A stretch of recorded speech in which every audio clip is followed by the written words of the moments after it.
여기 하나님께서 오늘 이 시간 우리 가운데 함께하는 줄 믿습니다. 사실은 그 청년들이 이렇게 모이는 모습만 봐도요, 에너지가 느껴집니다. 그러니까 뭐 이렇게 잘하고 못하고는 나중 문제고요. 이렇게 모이는 게 정말 힘들거든요. 항상 저렇게 모이면 얼마나 좋을까요? 항상. 그러니까 저렇게 모이는 것 자체가 귀한 복입니다. 그리고 그 모습을 보는 우리 교회가 축복인 거죠. 억지로 이렇게 데리고 올 수 없지 않습니까? 그런데 알아서 저렇게 자발적으로 이렇게 청년들이 이렇게 많이 모여서 함께 이 예배를 드릴 수 있다는 것이 얼마나 기쁜지 모르겠습니다. 보면서요, 예전 저도 교회 안에서 쭉 자란 사람이거든요.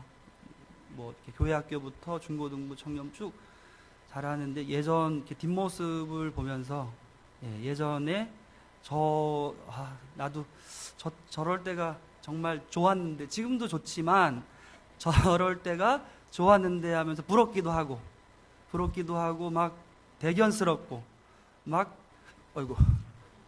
축복해주고 싶고 막 이렇게 사랑해주고 싶고 그렇습니다. 그만큼 청년은 참 귀합니다. 2018년도 마지막 달을 보내고 있습니다. 1년이 빨리 가십니까? 성도님들 어떠십니까? 저도 빨리 갑니다. 하루하루가 얼마나 빨리 가는지 모르겠습니다.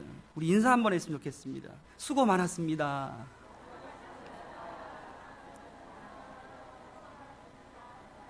수고 많았습니다. 자, 한 번 더 인사하겠습니다. 잘 될 겁니다.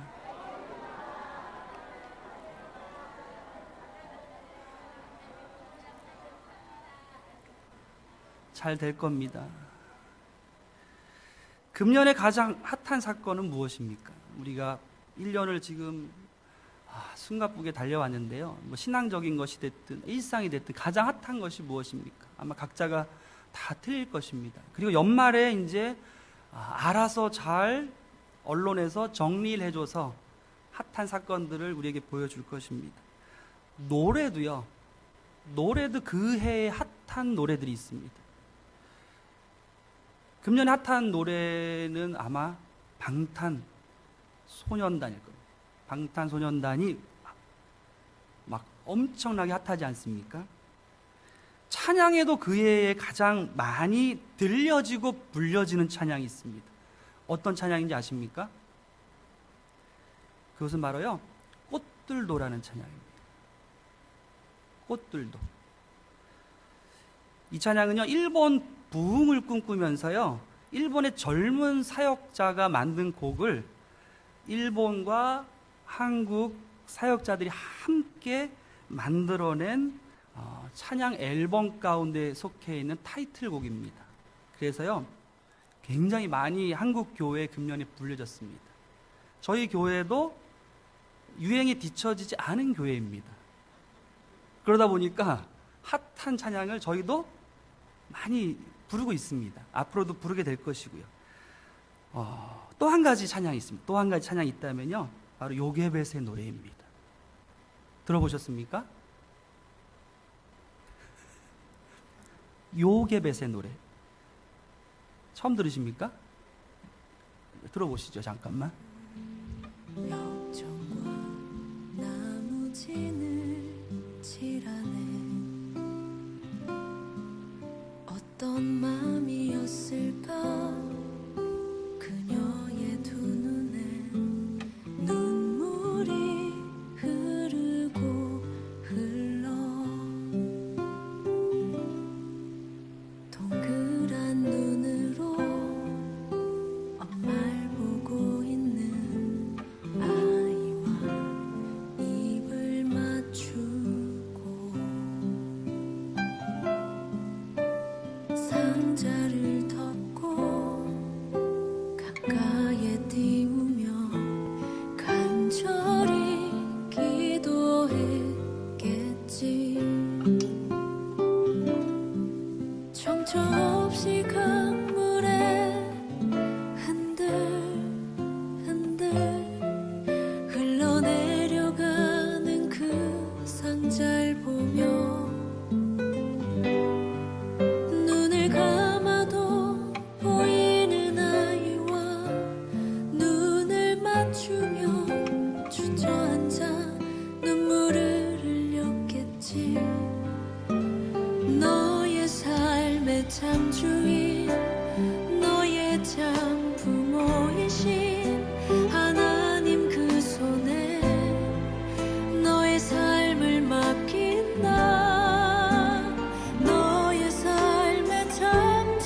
요게벳의 노래라는 찬양, 요게벳은 모세의 어머니입니다.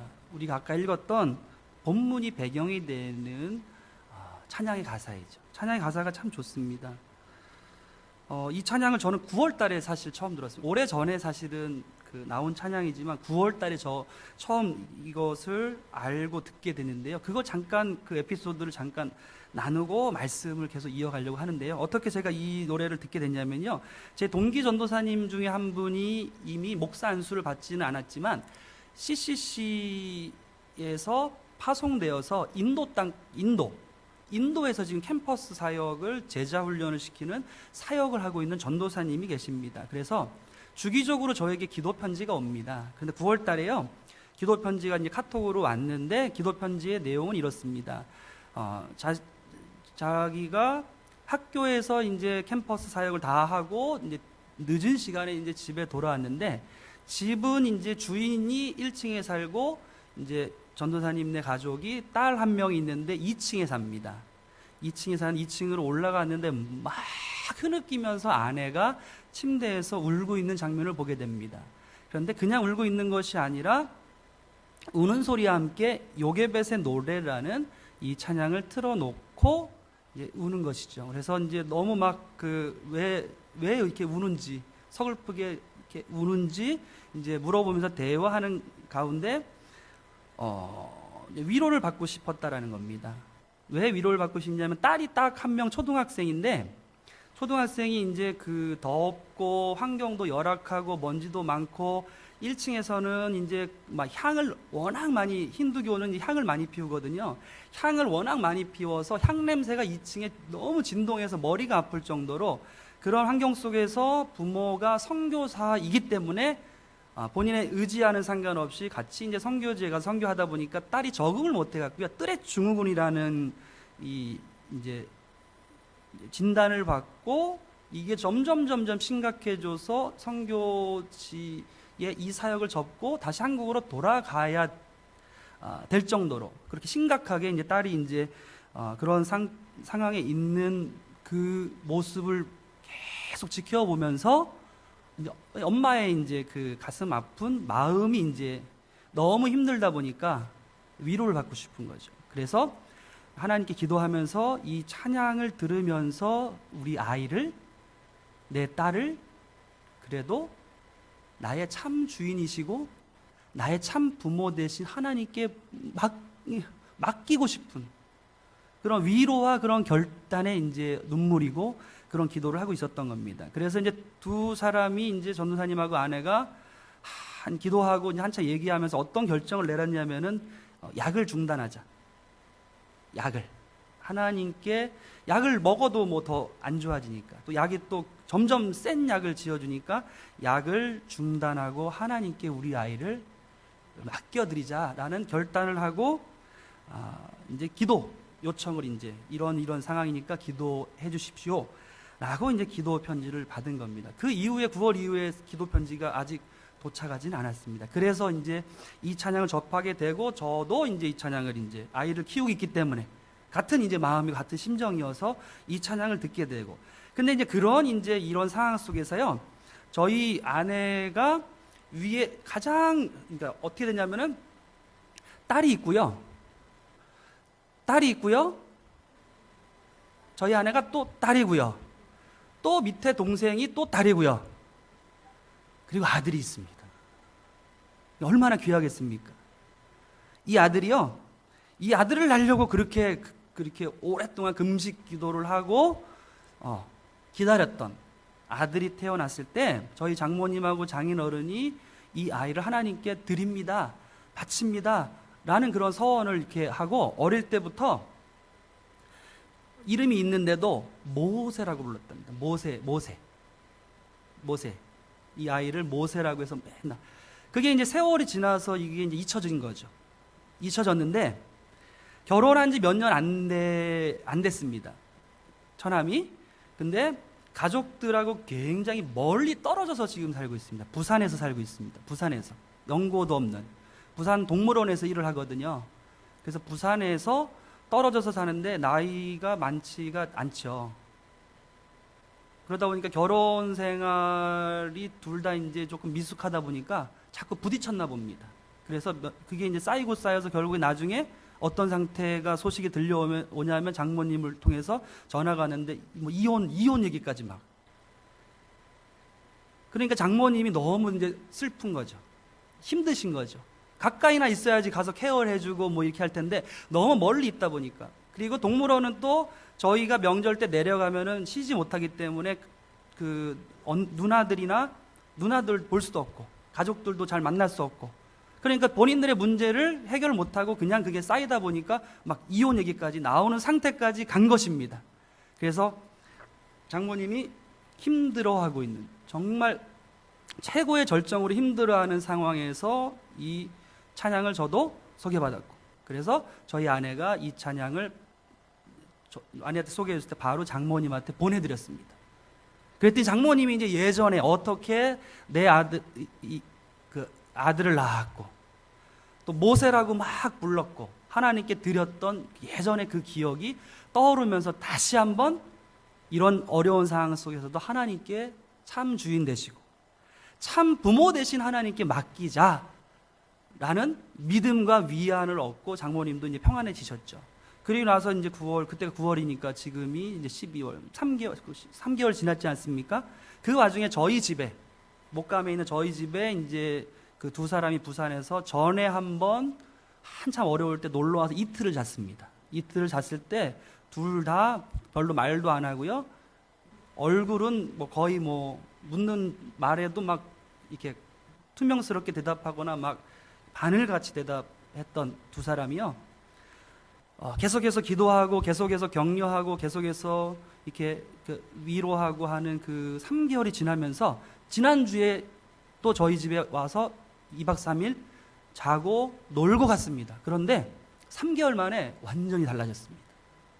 3개월 만에 완전히 달라졌습니다. 그래서 그냥 웃는 얼굴에 아이들과도 너무 즐겁고 두 사람도 오랫동안 부부인데도 각방을 썼답니다. 각방.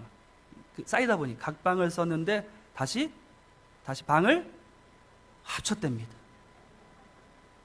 그리고 이제 너무 이렇게 상대방에 대한 서로에 대한 막 불신이 크다 보니까 몸을 대거나 막 이렇게 이런 가벼운 이런 스킨십도 안 했는데 이제 막 이렇게 변화되는 이런 에피소드를 이제 겪으면서 그때 이제 이 찬양을 겪게 된 것입니다. 그래서 오늘 말씀의 그 제목도요, 너의 삶의 참주인 참 부모라는 말씀으로 오늘 본문을 배경으로 해서 말씀을 잠깐 나누기 원하는데요. 모세의 어머니가 요게벳입니다. 그래서 요게벳의 마음이 바로 이 시대의 부모들의 마음입니다. 아까 들었던 찬양의 가사의 그 감정과 그 고백이 이 시대를 살아가는 우리 부모들의 마음이고요. 그리고 우리 하나님의 마음입니다. 우리 하나님의 마음이 바로 요게벳의 마음과 똑같다라는 겁니다.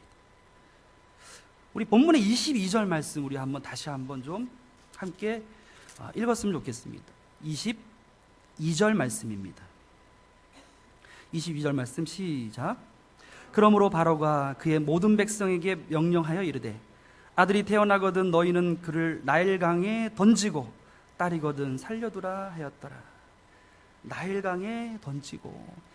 이 배경은 어떻게 되냐면요, 지금 이 읽었던 22절 말씀 전에도 바로가요, 산파들이 아기를 받을 때 아들이 태어나면은 죽이라는 명령을 내립니다. 그런데 그것이 잘 되지 않습니다.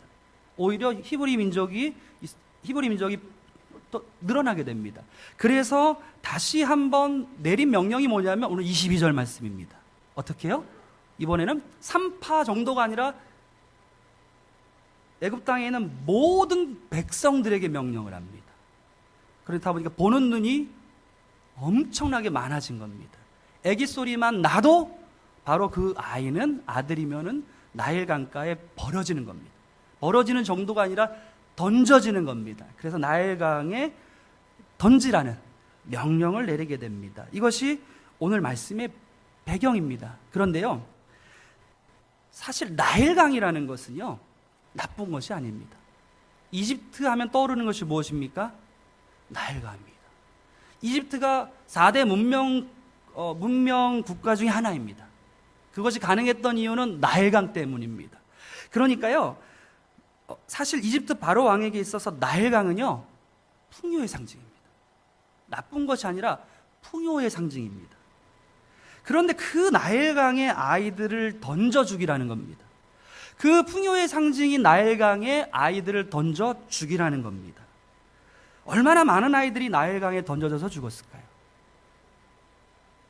얼마나 많은 아이들이 나일강에 던져서 죽었을까요? 그리고 얼마나 많은 부모들이 그 현실의 슬픔 때문에 눈물을 흘렸을까요? 아마 아이를 보호해주고 지켜주지 못한 마음에 괴로워하면서 아마 삶을 살았을 것입니다. 모세가 바로 이런 시대적 상황 가운데 태어났다는 겁니다.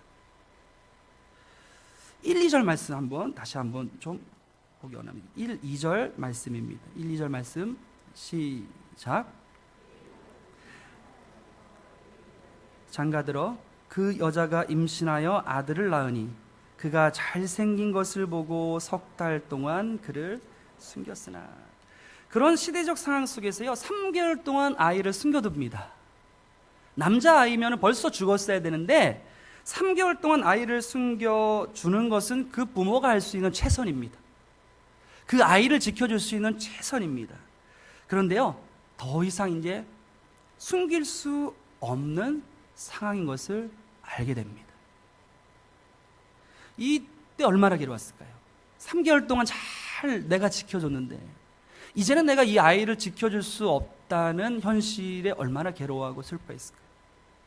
아마도 하나님께 기도를 굉장히 많이 했을 겁니다. 하나님, 내가 3개월 동안 이 아이를 지켜주었지만 이제는 더 이상 이 아이를 내 힘으로는, 내 능력으로는 지켜줄 수 없습니다. 라는 기도를 드리면서 하나님께 굉장히 많이 부르짖었을 것입니다. 그런데요, 이 애굽에 지금 이야기했던 이 나일강은요, 이 시대에도 존재합니다. 그때 모세가 겪었던 그 시대적 분위기일 뿐만 아니라요, 우리에게도 동일하게 겪고 있는 시대적 분위기일 수 있습니다. 우리는 풍요의 시대를 살고 있습니다. 그런데요, 이 풍요 속에서 우리는 빈곤을 느낍니다. 상대적인 박탈감을 느낀다는 거죠. 이것만큼 힘든 거 없습니다. 굉장히 풍요로운 것이 많은데 내가 그 풍요를 누릴 수 없고 내가 그 풍요를 가져올 수 없는 이 상대적인 이 박탈감은 마치요, 죽음의 나일강에 던져지는 사람들이 많다는 것입니다. 그리고요, 그 풍요를 간절히 원하고 누리기 원하는 마음이 우리는 굉장히 큽니다. 그래서 열심히 삽니다. 열심히 준비합니다.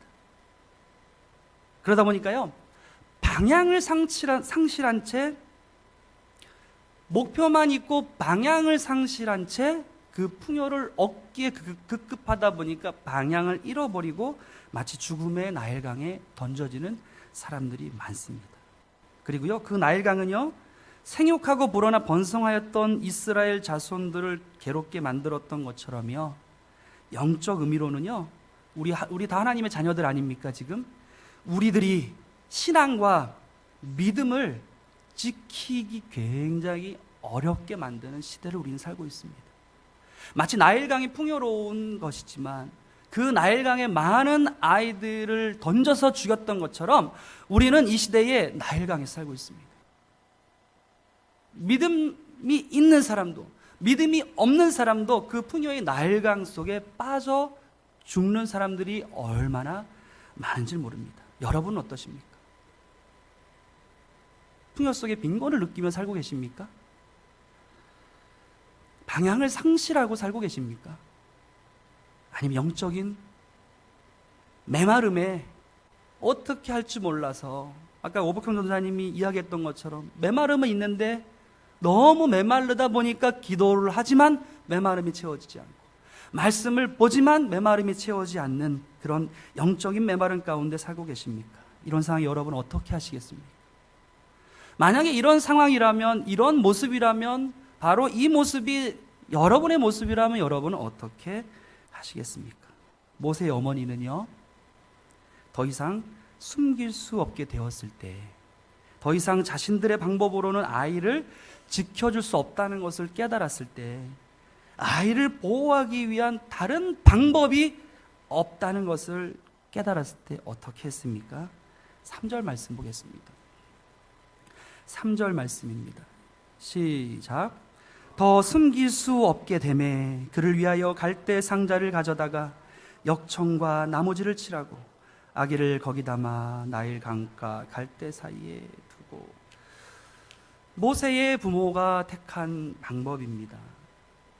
3개월 동안 애를 쓰고 온갖 방법으로 지켜주었지만 더 이상 자신들이 지켜줄 수 없다고 깨달았을 때, 다른 방법이 없다고 깨달았을 때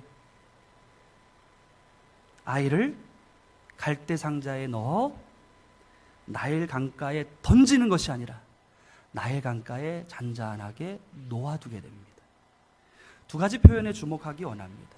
두 가지 표현에 주목하기 원하는데 우리 한번 따라해 볼까요? 갈대 상자에 넣었다는 것입니다. 한 번 더 고백합니다. 갈대 상자에 넣었다는 것입니다. 3개월 동안은 온갖 방법으로 아이를 보호해 주었습니다. 그들이 할 수 있는 최선이었습니다. 정말 최선이었습니다. 그런데 최선이 더 이상 통하지 않는 순간이 있다는 겁니다. 최선의 삶의 모습. 우리 성도님들은 지금 최선의 삶의 모습으로 살아가고 계십니까? 최선의 모습으로 영적인 메마름을 채우고자 하고 계십니까? 최선의 삶의 모습으로 풍요 속의 빈곤을 극복하고자 하고 계십니까? 최선의 삶의 모습으로 여러분이 할 수 있는 것들을 다 하고 계시지 않습니까? 하지만 여러분의 그 최선이 소용없게 될 때, 마치 모세의 부모가 겪었던 것처럼 여러분의 최선이 소용없게 될 때 어떻게 하시겠습니까?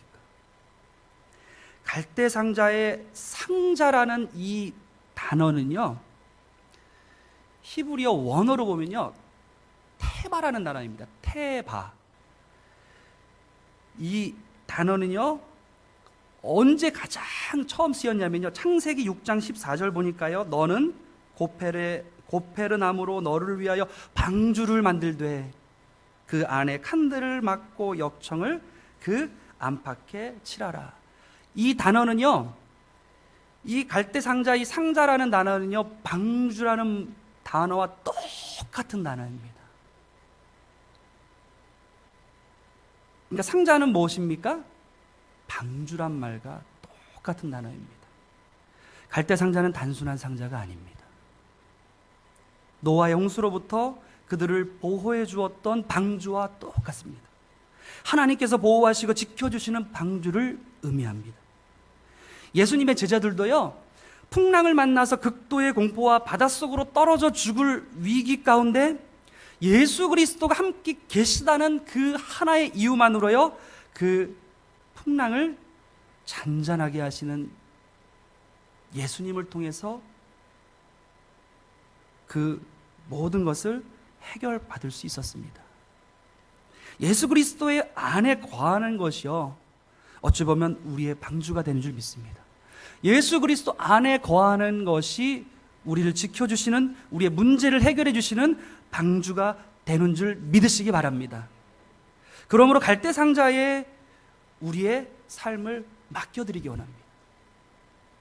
풍요의 나일 강으로부터 우리를 보호해 주실 것입니다. 갈대 상자에 우리의 삶을 맡겨드리기 원합니다.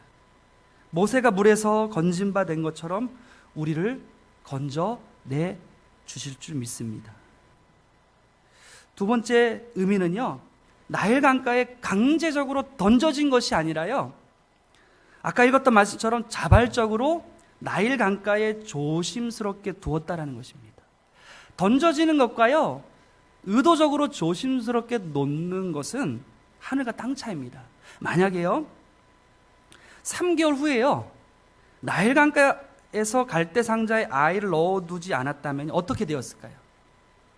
3개월 이후에 계속 자신들이 지켜줄 수 있다고 생각해서, 자신들의 최선으로 아이를 지켜줄 수 있다고 생각해서 붙들고 있었다면 모세는 어떻게 됐을까요? 아마 죽었을 겁니다. 아마 발각되어서 죽었을 겁니다. 기도하는 마음과 자발적인 마음으로, 누가 시켜서가 아니라 아이를 나일 강가에 두었을 때 하나님의 보호와 인도하심의 계획은 이루어지는 겁니다. 10절 말씀 다시 한번 보기 원합니다. 10절 말씀입니다. 읽진 않았는데요. 10절 말씀 보기 원합니다.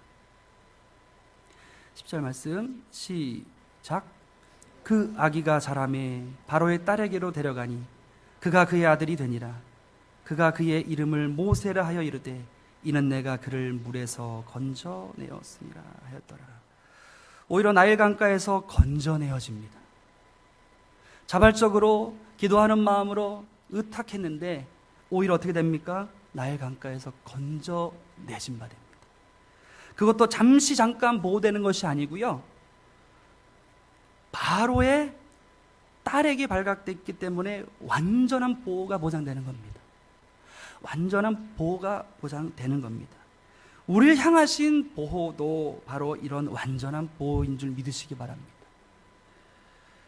주님이 친히 말씀하시기를 내가 결코 너희를 버리지 아니하고 너희를 떠나지 않겠다 라고 히브리서 말씀을 통해서 우리에게 약속하시는 그 보호가 바로 우리를 향하신 완전한 보호, 우리를 향하신 완전한 약속인 줄 믿으시기 바랍니다.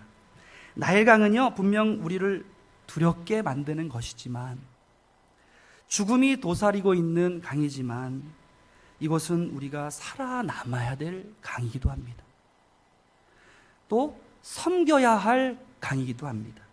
그러므로 강제로 나일강에 던져져 죽는 것과 자발적으로 나일강에 들어가 살아남는 것은 다릅니다. 그러므로 여기 있는 우리들은요, 나일강일지라도 하나님이 보호하시고 인도하시면 그것이 우리의 삶의 현장이 되고, 그것이 우리의 섬김의 현장이 되고, 그것이 우리의 사역의 현장이 되는 줄 믿으시기 바랍니다. 혹시 여러분의 삶의 현장이 나일강의 위협과 어려움으로만 느껴지십니까? 억지로 그 현장을 살아가고 계십니까? 아니면 그곳을 피하여서 숨어 지내고 싶으십니까? 그렇다면요, 기도하는 마음으로 모세의 부모들이 결단하고 했던 것처럼 기도하는 마음으로 그곳이 방주가 되길 기도하시기 바랍니다. 하나님의 방주가 되길 기도하시기 바랍니다. 그곳에서도 지켜주시는 그분의 은혜를 경험하게 되길 소망합니다. 그럼 하나님께서 모세를 나일강에서 건져내어 귀하게 사용하신 것처럼 우리를 건져내시어 꼭 필요한 사람으로 쓰실 줄 믿습니다. 하나님은요, 갈대상자 속 그 아이의 참 주인이시고 참 부모가 되십니다. 자발적으로 나일강가에 놓아진 그 아이의 참 주인이요 참 부모가 되십니다. 어느 외딴 섬 이야기를 드리고 말씀을 마무리하고자 합니다. 어느 외딴 섬에 있었던 일입니다. 연로하신 어머니는요, 풍랑이 일 것이라는 것을 알고 아들 보고 오늘은 바다에 나가지 말라고, 오늘은 물고기를 잡으러 나가지 말라고 합니다. 그런데 아들은요, 한참 고기를 많이 잡을 수 있는 철이기 때문에 괜찮다면서 바다에 나갔습니다. 저녁이 되고 바다가 심상치 않은데도 아들은 돌아오지 않는 것입니다. 그러니 어머니의 마음은 애가 탑니다. 아들이 돌아오지 않기 때문에. 한밤중이 되자 바다는 더욱더 큰 파도와 폭풍이 몰아치기 시작합니다. 동서남북을 구분할 수 없을 정도로 칠흑 같은 밤이라 아들은 방향을 잃어버리게 됩니다. 어느 쪽이 자기가 사는 섬 쪽인지 알 수가 없게 됩니다. 생사의 기로에서 애타게 방황하던 중에 멀리 희미한 불빛이 보여집니다. 아들은 그 불빛을 보고 방향을 잡아서 무사히 집으로 돌아올 수 있었습니다. 그런데요, 가까이 와서 보니 깜짝 놀라는 것입니다. 자신의 집이 불타고 있었던 것입니다. 어머니는요, 그 불빛을 만들기 위해서요, 자기 집에 불을 일부러 질러버립니다. 그리고 불난 그 집의 빛을 보고 그 아들은 찾아올 수 있었던 것입니다. 집은요, 다시 지으면 되지만 아들의 생명은 한 번 잃으면 다시 살릴 수가 없기 때문이라는 사실을 어머니는 알았던 것입니다. 이 이야기에 어머니와 같은 분이 계십니다. 말씀 한번 우리 같이 한번 로마서 8장 32절 말씀입니다. 함께 읽겠습니다.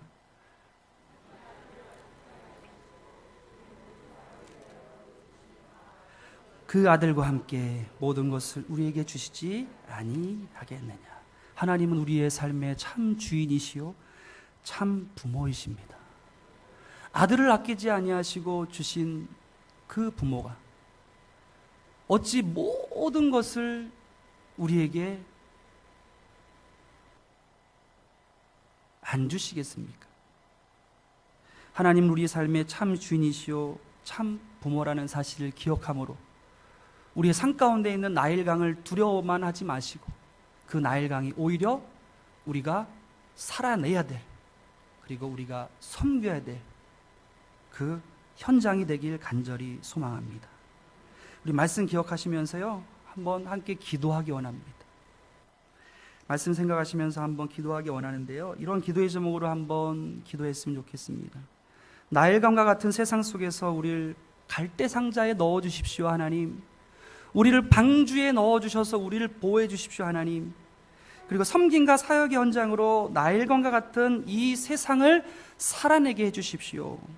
그리고 하나님을 우리의 삶의 참 주인이시요 참 부모로 인정하며 살아갈 수 있도록 해달라고 우리 한번 합심해서 한번 소리내어서 기도하기 원합니다. 기도하겠습니다. 살아계신 하나님 감사합니다.